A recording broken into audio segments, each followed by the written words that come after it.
dedicated to eastern and southern Kentucky. This is WYMT Mountain News First at 4.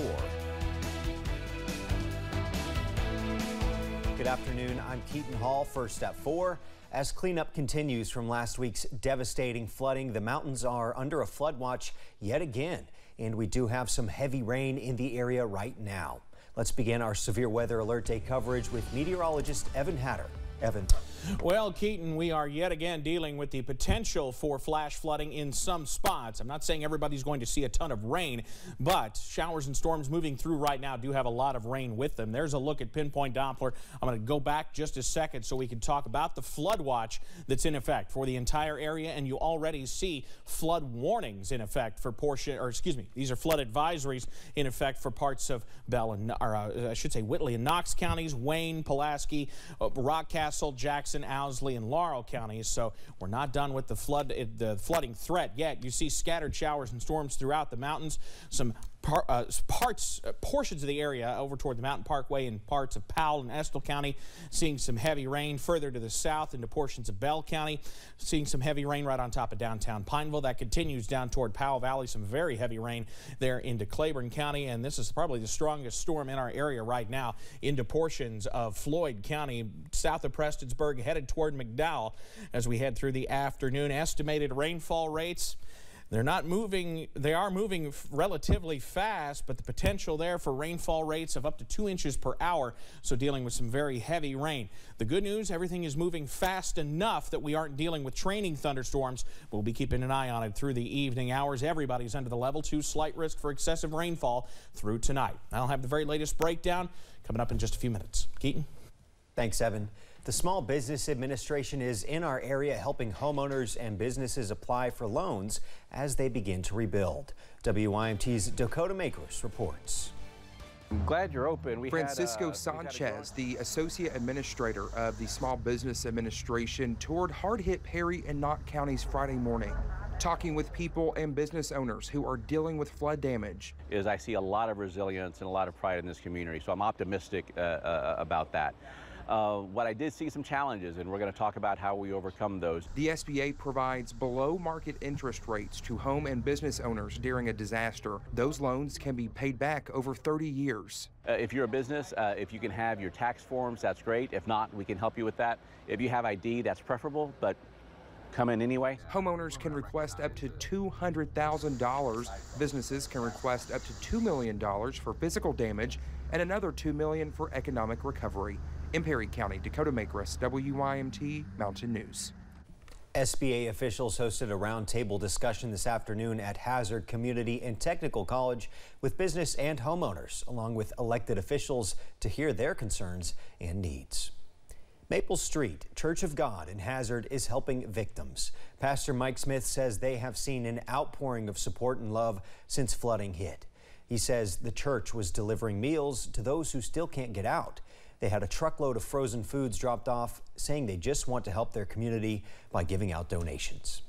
Ask for cleaning supplies or clothes, shoes, you name it, we've got it.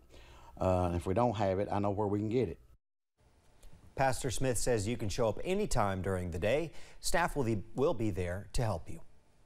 One restaurant in Floyd County has opened its doors once again after it was damaged by floodwaters. The Garrett Fountain saw several customers upon its grand reopening this afternoon come in for the first fountain pizza since last Thursday. Owners Amber and Aaron Sparkman say they're delighted to be back in business and to be able to help the community once again. We will have items for free. I'm restocking the shelves all the time, so there's always items in there people can come and grab. If someone needs us for anything, they can call and we'll try our best to help. Also on Thursday, both Amber and Aaron were at the restaurant with free pizza for those helping in cleanup efforts or who just needed a slice of normalcy. We want to remind you that we're partnering with WKYT in Lexington and WSAZ in Charleston, Huntington, West Virginia for Appalachia Rises, a week of giving. Our goal is to support the ARH Foundation Fund for Flood Relief and the Foundation for Appalachian Kentucky Crisis Fund. Hazard native Joe Kraft and his wife, former UN Ambassador Kelly Nightcraft, will match every dollar raised for the Foundation for Appalachian Kentucky Crisis Fund up to $1.5 million. You can get involved in the fundraising effort by scanning the QR code right there on your screen. China is suspending or ending its cooperation with the U.S. on several fronts, including climate change and military relations. The moves are in response to House Speaker Nancy Pelosi's high-profile trip to Taiwan, which Beijing called malicious and provocative. The speaker, now in Japan, continues to defend her visit. Rami Inocencio reports from London. This show of force and fury of China intimidating Taiwan is what Beijing wants Washington and the world to see.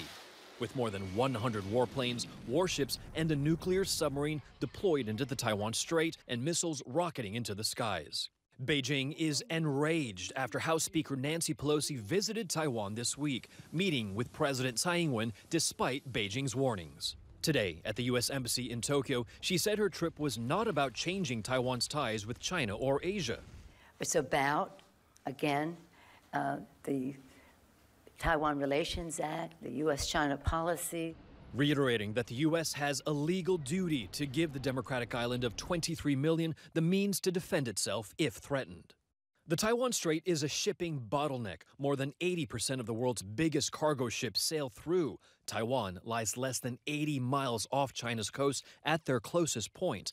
In a first, Chinese missiles are believed to have flown over the island. Others landed in Japan's waters, also unprecedented.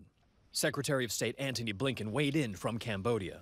There is no justification for this extreme, disproportionate, and escalatory military response. And China will continue that response through Sunday. Many believe a precursor to an eventual full-scale invasion to unify Taiwan with China by force if needed. And the tension just keeps rising. China has announced it is now placing sanctions on Speaker Pelosi as well as her family, but those are pretty much symbolic. Rami Inocencio, CBS News, London. Heading over to Wall Street on this Friday, the Dow closes up more than 74 points. We'll have more financial news in our next half hour. Coming up, Europe is enforcing laws that will restrict the usage of air conditioning during an expected heat wave. And around the mountain, the storms are scattered about at the moment. The very latest on areas with potential for the heaviest rain. That's coming up next.